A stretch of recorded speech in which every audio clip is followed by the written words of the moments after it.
Hi, welcome to the Ellis Talker Show. I'm DV LeBron. Do you have construction needs? Maybe you want to redo your kitchen, or maybe you just have to get your roof fixed. Check out K&H Construction. They're out of Waxahachie. Mr. Helms, he's a local guy, grew up here. Let him know DV LeBron sent you. So today, my very special guest is a sister in arms, a podcaster, a business, started businesses, been through a life-threatening diagnosis. Miss Mary McCorby, how are you, ma'am? I'm doing great, DV. Thanks so much for having me on. I'm delighted to be here. Thank you, ma'am. I sat there and I saw your story and I said, I would be honored to have someone like you on because I love stories of people who have been through stuff and came out the other side, because there's always somebody in the tunnel, Mary, and you understand that. There's I always do. somebody in the Yeah. tunnel. And hearing from somebody who's out of the tunnel, that could be the difference between life and death. So I am so grateful you came on. I wanted to go ahead and have you introduce yourself to my audience. Gosh, where to start? Where you and I were talking before we came on about there's a whole lot of there. Ma- What I would like to say is that I'm very honored to be a an Army veteran. I was active duty for 6 years, and I was a civilian executive with the Army for another 7 years. And my last service was in Desert Storm in the Gulf. And that was the thing that formulated my life and that gave me the things that I value most: integrity and leadership and honesty, and the things that perseverance. Yeah. If it weren't, I went into the Army when I was 18 years old. And so by virtue of that, I traveled the world. And I know when you go in the Army, and I did go to a combat zone, when you can expect that there's going to be wars, but generally speaking, it's a very safe environment. They put a lot of effort into safety. Mhm. And so it was a great place for a young person to go. And I thoroughly recommend it to young people today. There's a lot of different ways to serve in the military. And if you want to, there's a way for you. That So, you served at a time when there may not have been as many women, and women have been serving since the beginning of our country and beyond. And they were in the Revolutionary War. Women have been serving, but maybe not as many. Maybe you still had some Vietnam era folks in there. There was a little bit of differences when you were serving and the time you serving, but you still went out there. And there is something to be said about the resilience you get from the resilience and the just gung ho, the keep going from the military. And I'm sure that helped you in the many things that you have been through in life. So talk to me, where did you grow up and what led you to the Army? I grew up in Sarasota, Florida. And Sarasota, Florida is a beautiful town. And it's a city now, but it's very wealthy. It's full of wealthy people. So everything about it is beautiful. And I grew up in a very difficult home. It was, we were poverty stricken, we were hardship stricken, and it was just a difficult way to grow up in a town that was, you're surrounded by wealthy people. There's an automatic, I say in my book, I felt like when I was growing up that I was walking around with a deck of cards that said charity case on it. And it was very difficult for me to put that down for a long time. Wow. And so I got married when I was 16 years old. Whoa. Yeah. That's I married my high school sweetheart, bless his oh, soul. He's a great guy. And he had joined the Army right at the end of the Vietnam War. And he comes home one day and he said, "I've got orders to go to Korea." And I said, "I should join the Army and go with you." Wow. But he thought that was a pretty good idea. So that's what I ended up doing. And the military offered me such incredible structure and opportunity. And regrettably, the marriage didn't last, but Mhm. our friendship has lasted to today. Wow. And that life throws these different curveballs, and then being in the military together, the Army does not promise you where you're going to go, and you don't get a choice in that matter. You end up going to different places, and that could be Mhm. very strenuous on a young marriage, on any marriage, because you see that just about at any level. So you joined the Army. Did they send you to Korea, or they sent you somewhere else?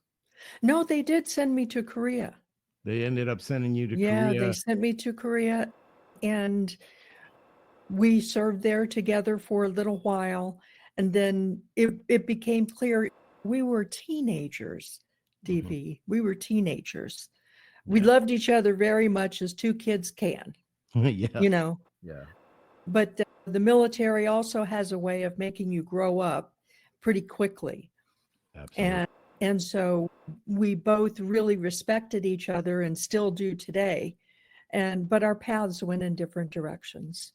What did you do after you got that blessed little DD-214? Oh my gosh. You know what? So like I say, I served for 6 years. And I served with the Armed Forces Radio and Television Network. Oh, okay. Oh, what a great, great opportunity for me that truly affected my entire professional life and continues to affect it today. I'm doing a podcast, and so in the same way, I'm still broadcasting. Yeah, I was just thinking that. I said, Mary, you didn't tell me about the Armed Forces Radio Network. It makes sense now. It makes sense, but Yeah. you took it to a different level. You've produced plays. There's just so many things that you've done. You even authored books, and we're going to talk about that book a little bit later. But you got out of the military after this wonderful experience, and did it go for you like it has a lot of veterans in every single post-war era? You're asking me if it went for me that way? Yeah, if it went for you that way, how was it afterwards, and where'd you get it, what you get into afterwards? I would like to talk with you about military transition because I spend a lot of time helping military people who are transitioning from the military to civilian life, and I help a lot of veterans. Oh, So okay. we can pop back to that. Oh, I So love that. after I left the military, I became a civilian executive with the Army, and I was the head of public and congressional affairs for, are you ready for this? The Toxic and Hazardous Materials Agency. Oh, yeah. When we were never Yeah. exposed to any of that, so Oh no, never, never. Yeah. Oh God. But I did that for 7 years, and it was very gratifying work. It was wonderful. It was a time when we were telling the stories about what had happened at military bases that had left the environment contaminated and had affected people off base as well as people on base, and what the military was going to do about it. So I had the chance to really face some really harsh critics. I represented the Army, and we were the ones that were the bad guys who had done the bad things. But I also happened to be in a position where I really believed that the time had come for truth. And it's time. My job was helping commanders of these bases tell the truth to the media, the elected officials, and the citizens. So yeah. that was fun. And then I did that for 7 years, and then I went to the Gulf War. Wow. Yeah. Hmm. That I I think about that, and that's like that Camp Lejeune thing, where the drinking water in Camp Lejeune, or even Yes. one of the most recent ones were those earplugs they gave us in Iraq that didn't. They ended up not working, and there was a lawsuit. Those 3M hearing protection or whatever. There was a big one on that, and there's been several others. But it took the military, even the malaria shots that they gave us, Hmm. and they were that there were studies that came out that it it was mimicking PTSD, that it was damaging the brain, and DOD admitted that. But those are things that weren't admitted when my dad came back from Vietnam. That was a whole No, they were different thing. not. They were And not. then around your time is when they were starting to say, okay, maybe there was a problem. And they started to do that to Gulf War vets because they were exposed to a lot of things in the sand. There was stuff in the sand. Saddam had nuked, or not nuked, but he had gassed that place several times. I And got you guys were sitting there in the sand. Just I got the sarin gas. yeah. I And got the sarin, not from Saddam Hussein. It actually, and I would like to say that my experience after the Gulf War with the military was that it absolutely did not recognize that we had a syndrome. At first, it was called the Gulf War syndrome right. because we all were experiencing similar circumstances and symptoms. And this went on, DV, for, I mean, it was not until 2 years ago, 2 years ago, Yes. that they finally said, okay, we have linked the Gulf War illness, they now call it, to Mhm. sarin nerve gas exposure. Yeah. So for all of these years, it's no, we didn't do anything. No, you did. For a long time, before I deployed to go to Kuwait, I got 11 inoculations, just like you did. Mhm. You stand there and And you they just go, chip, yeah. chop, chop, chop, chop. Yeah. And we did it gladly Mhm. Yeah. because like I was mentioning before, we trust the military to take care of us. And I'm not down and on the military. I'm just saying that my experience was that I got an anthrax Me too. vaccination that you got too. You Mhm. probably got a couple of generations after me, Mhm. but yeah, by the time I came back, and I was just completely wasted for I was completely wasted for 4 years, and then repeatedly until today. They gave me the anthrax shot in about 96 or 97 is when they gave me the anthrax shot. I at first, because I had heard that there were some issues with that shot. So I Yeah. asked, hey chief, what if I don't take it? Well, NJPU, and or we'll go ahead and send your mask, and then eventually proceed to kick you out. I said, okay, where do I get my shot? Because I the Navy Yeah. the Navy was a lifesaver for me. I was in I was in gangs and I wasn't doing well. So this was my opportunity and I wasn't willing to crush it. I'll just take this jab. And I did take the anthrax, and I believe that there was things that came out of that. I just it was not something that I ever filed for, but I do believe that things get out. But you got exposed to these things. You got exposed to sarin gas. You got exposed to all these different things that were in that dirt that you guys were breathing and had all over you. Oh, yeah, and we had the the oil fires as well. The fires Yeah. were burning. Now they have the burn pits for my Yep. generation. You guys were sitting there with oil wells all on fire, and that doesn't have any effect. Burning oil doesn't do any. No. Yeah. And right, so you were exposed to that, and you said you dealt with, like you said, you were wasted for so many years. What ended up happening with your health? What happened with my health is that I just dealt with it for all these years. And my family dealt with it for all these years.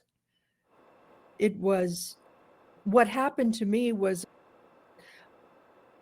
a joy and a tragedy, because I met the love of my life, or at least he was at the time, 2 weeks before I deployed to go to Kuwait. Yeah. And he was a naval aviator. Oh. And yeah, Navy You guy. had, Navy guy. it wasn't Top Gun yet, but maybe Officer and a Gentleman. There you go. Yep. There you go. When I came back, we got married, but when I went over there, I was very healthy. My career was at the top of my game. I was a very fine and vibrant human being. And that's who he fell in love with. And that's who I knew myself to be. And then when I came back, I started experiencing all of these symptoms. This is after we got married, because we got married just within months after I got back. Yeah. And it went on for years. And it had a very significant effect on our marriage, to say the least. Nobody comes back from war the same. I know that the person that I was when I left and the person I came back as were definitely not the same. But then being exposed to different chemicals, being exposed to all those different things, that's on top of the stuff that you're dealing with up here. Your body starts falling apart, and you're still young. You're still young, and wondering why your body is falling apart. There's no answers. No, there's no answers. No, and you've been exposed to stuff, and nobody's talking to you. But when you finally realize, look, there is stuff happening, and I really believe this was from my military service. How did you go about getting help, or did you go about getting help? I'll tell you, in the mid-90s, I had excuse me, just one second. I had a real reckoning, because my experience with the military was so positive in so many ways. And in the mid-90s, that's when the anthrax news started coming out. Yes. That we had received the vaccination that would not be approved by the FDA. Yeah. And so essentially we were guinea pigs. Mm-hmm. That's not like the militaries have never done that before. Yeah. It's historical that it's done it before. Mm-hmm. But when it happens to you, it's different. It is. And you trust it. You trust them to feel safe. You're going into a hostile environment, and you trust them to be looking out for you. Yeah. And I felt the strongest sense of betrayal that I would not feel for many years. But it was definitely a disillusionment with everything that I believed and the ideals that I believed about the military. And it was extremely difficult trauma to get past. And it took therapy, and nobody will hear me say something bad about the military and what my experience was, mm-hmm. because it framed my life, and it's still very much a part of my life. But there were times when it was really dark. Do you believe they failed you, Mary? I believe that so I mentioned to you that I worked with an agency called the Toxic and Hazardous Materials Agency, right? Man. So I had an inside look at the way that the military conducts science and biology and so forth. And I'm not saying that there are madmen in the laboratory kind of thing. I'm not suggesting that, but I'm saying that there are systematic things that should be required that are not required. Right. And with that regard, I think that the military did fail the military members. And there should be, if you're going to inject human beings that you are expecting to then go and perform at peak level and to put themselves into harm's way, Right. and perhaps lose their lives, or perhaps not, but come back tragically changed forever, right? There needs to be a more sophisticated process in order to get to the point. Sometimes war happens really slowly. Everybody says, "Oh, this is happening really fast." It happens very slowly, and you can use things that are proven. Mm-hmm. And that, in that particular case, the military failed its military members. Just methods in general, and different checks and balances when you're doing research. Those things would help the military greatly. If they aren't already doing it now at this current moment. There was a lot of things like you were talking about the anthrax shot. When you said it came out, the FDA said they wouldn't approve it. I think that's around the time they were trying to put it. And I saw the story, and they're trying to give it to me. And that's exactly right. Now you were in that position. Yeah, they were like, "Oh, the FDA is not going to approve it. Oh, okay, we're going to go ahead and give it to you." So Yeah. it was a very daunting time. But you used the word betrayal, and that's a very tough word. There's a lot of veterans throughout the generations that have felt that word. How did that affect you? It took years to get over it. And what I have found is that when people get out of the military, they go through, and maybe I know you went through it. I know you went through it. It's a transition that requires a lot of attention, and it's a transition process that, even without the difficulties that you and I are talking about, it's already challenging. And for me, I've seen veterans who won't even say that they've been in the military because they don't want people to know, and they don't want to deal with it, right? Mm-hmm. And so for me, getting over the betrayal definitely took therapy, and it took years for me to get to the point where I would say, okay, yeah, I was in the Army. I was in the Gulf War. For a long time, I wouldn't even talk about it because I was just so disillusioned. What turned me around, DV? What turned you around? What turned me around was in 2012. I started noticing something that really distressed me and disturbed me. And what I noticed was that post 9/11 veterans who were coming back were being portrayed in the media as homicidal, as rage-filled, as homeless, unemployable, PTSD stricken, all of those things. It was just like this cloud over everyone. Yeah.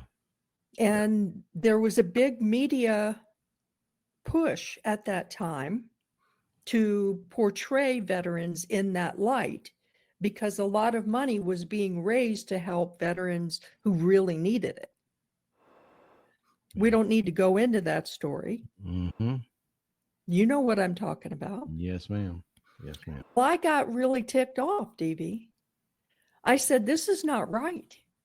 This is not right. The veterans that I know, and my own experience, even as difficult as it was at some times, we don't need to be characterizing our veterans of this war, this generation, in this way. And Right. so I dedicated myself to changing that national narrative. And the Right. way that I did it was that I had my own media campaign. I developed my own television series that was on CBS Sports. Wow. I developed my own ways of publishing articles and being in the media and talking about veterans who are successful. You know, people who have come back from post 9/11 wars, and they've gone on to be like yourself. They're in the community. They have families. They have jobs, Yeah. Yeah. right? There. I They're mean, working. at the worst of it, and I'll tell you honestly, when I got back, the last thing I wanted to do was ever hurt anybody again. Oh, yeah. I have set myself to never ever wanting to harm another soul again. I don't ever want to. I was never homicidal. No. I did not like my life very much, and I went through that Hmm. in the darkness, but Hmm. never hurting anybody else. I never wanted to hurt another soul again. But I do remember those portrayals like that. How did you get this media attention? How did you try to shift? Well, it sounds like you were successful at least at trying to shift the narrative that was going on, but how did that end up going about, and did you get support on it? I did get support, yes. And the way I used my background in the media and in broadcasting to create success stories. And I spoke in front of groups. I got very involved with the veteran community at the national level. And I was also very involved with the ability of corporations to hire veterans. So the thing that I saw in 2012 and going through probably till 2018, I felt really good at 2018. I felt good that the narrative had shifted, not only because of my work, but because of a number of things that had happened, but most of which is a recognition that veterans are value. And it just has taken a long time for that that narrative to change. But We are really, I'm sorry, go ahead. no, but I feel very good today about the work that the country did to support the post 9/11 veterans. And Absolutely. yeah, and I Absolutely. really do. And oh, by the way, just because somebody is in the community, has the family, has the job, all of that, that doesn't mean that they don't suffer. It Right. doesn't mean that they don't have traumatic experiences that they hearken back to or that they continue to deal with. Or like me, continue to have health issues related to the service. I managed to maintain a law enforcement career. In the worst of my the tunnel is what I call it. In the deepest, darkest parts of that time, I still managed to do my job and do it professionally, even though I was broken. I was Mhm. in pieces Mhm. inside. I still managed. And there's a lot of us that go out there and we do it every day. I have been so fortunate now that life has completely turned around. But like I say in every show, especially when I'm addressing veterans, is don't give up. Don't give up. Mm-mm. Don't Don't stop. give up. Don't give up. Don't stop. Find what works. For me, it was Jesus. For me, God is the one who healed me 8 years ago, and he changed my life, and I will never turn away from God. But that might not be for you. I don't care, brothers and sisters. Don't give up.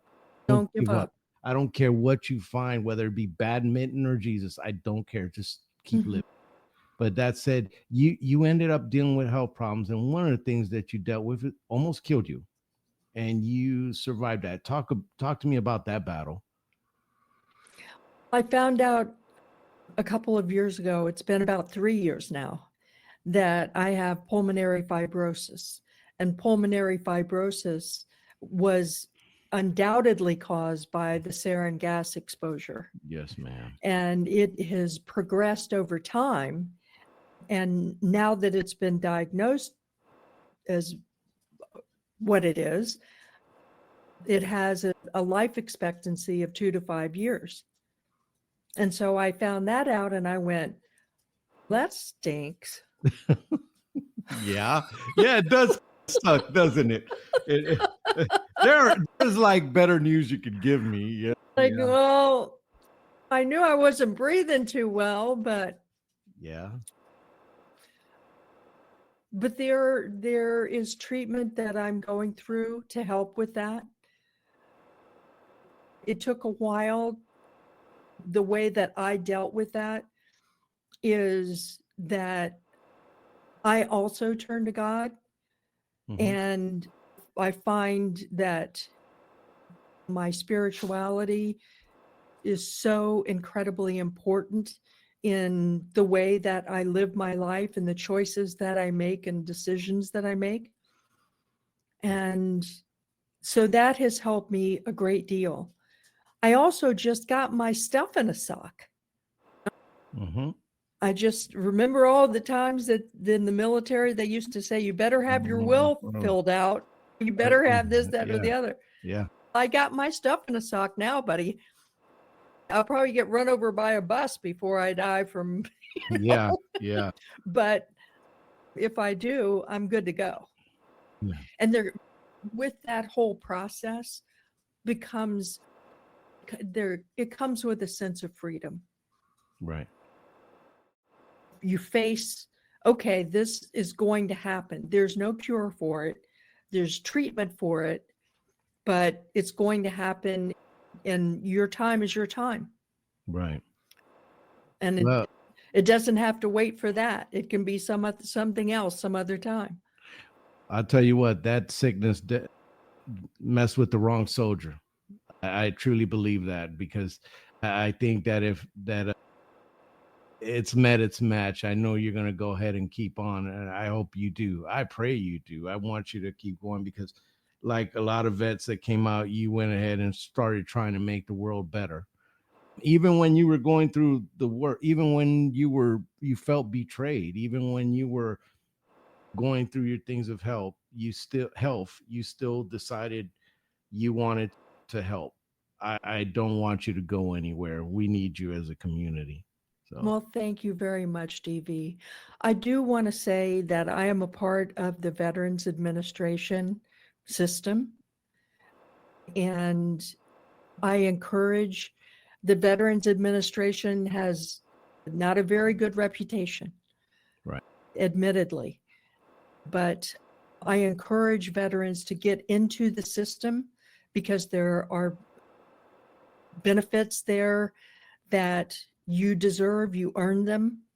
Yeah. And it may not be the right place for healthcare, but I've gotten some great healthcare there. Here in Philadelphia, I'm in Philadelphia. I have nothing but good things to say about the VA here. Yeah. And wherever you are, whoever you are, if you're not a veteran, please do put someone on your healthcare team that specializes in mental health. Yeah. It's kind of like if you got something wrong with your kidney, you go to a specialist. You go to a kidney. That's right. That's right. Having that person on your team is really important. Tell me, because you went and you started a podcast by the same name as the book that you wrote, Experience Over Expectation. Can you tell me about the book? Sure, I'd be glad to. Thank you. Experience Over Expectation is a book that I wrote and a podcast that I have, because I started writing a memoir, and I started with my story in the military. And what I learned in the process DV, was that it was it was very gratifying to go back and writing is a passion of mine, um, to write about stories that I thought might be of interest and help other people. So my version of success is if I can impact people in a positive way and help them see themselves in a new light, that I'm delighted to do that. So experience over expectation took a bit of a different turn for me because, like I say, I started out writing a memoir. And what happened was, are you involved with artificial intelligence at all? Just for what I use on editing the podcast, and what I dabble with on Chat GBT and some other things. There Not you really. go. There you go. But you're in it. Yeah. You're in it. And we're actually all in it. It's a brave new And world. it sure is. Yeah. And like I learned, you don't go to Google anymore. You go to Chat GPT. Right. So I kept going there for referencing and looking for resources and things like that. And I started thinking, DV, I thought, wow, I wonder what would happen if I put my story into Chat GPT and had it analyze my story. What? And yeah. So I did it. And I thought, what you have to do, of course, is you have to give artificial intelligence prompts, right? You prompt it to do what you need it to do. As it turned out, what happened was that I worked with 5 different platforms, not just ChatGPT 5, but 4 other ones as well. Right. And the book is my story and AI's analysis of my story. And the synthesis of that analysis is, okay, here's my story, here's what I did. Now you analyze the situation, analyze my choices, and analyze my decisions, and tell me what the result is. And it did. What? And that's what this book is about. That's what this book does. And so if you think about it, what happened was that with that prompt of the situation, choices, and decision, that it went out then and it compared my case against thousands and thousands of other cases like mine in a literature review. And it comes back with this analysis. Wow. And I got to tell you, I made some boneheaded decisions, right? I think we all have. Yeah. Right? And I thought, man, I'm going to get slaughtered in this. Yeah. I'm going to get, but you know what I found out? Number one, I found out that I'm not alone. That my life is not as unusual as I thought maybe it was. Thank goodness. Right. There are a lot of people out there that have a lot in common with me, or I have a lot in common with them. And the decisions that I made, some of them could have used some scrutiny. Yes. No doubt about it. But then there are others that I thought, wow, okay, that wasn't such a bad decision. Right. So this book tells my story, analyzes my story, and then gives practical tools for the reader to be able to look at their own lives and see their own decisions and choices. Wow. Like I would have never even thought about that. And imagine if I put if I did a memoir and I put it on there, I would be, man, I think it would laugh at me at first. And then, that's what I thought too. That's what I thought too. What a bonehead, man. What a bonehead. And I think that would be the first response, and then it would analyze everything. But that is just crazy that you ended up doing that. How could they get that book? Is it at your website, or do you have it on Amazon? What's the best way for my viewers to look at it? thank you for asking. It's out September 23rd, Okay. and it you can join the wait list on my website. It's going to be wherever you get your books. It's going to be on Amazon, it'll be on Kindle, it'll be on audiobooks. And I really appreciate the opportunity to talk with you about it. And I hope that your viewers might find some interest in it and some insight. Oh, yeah, I'm sure they were, and I can't wait to. I'm gonna go and kind of because I really want to see what AI had to say about it, Mary. That I got to see that result. So like it starts with train wreck, and then I just gotta, So true. I So just, true. I just gotta see this.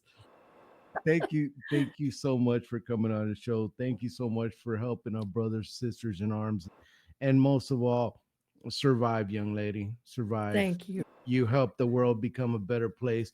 Don't give up on us anytime soon, and beat this thing. Thank you very much. I Oh. appreciate that, DB. Can you hang on after the show real quick? Sure, of course.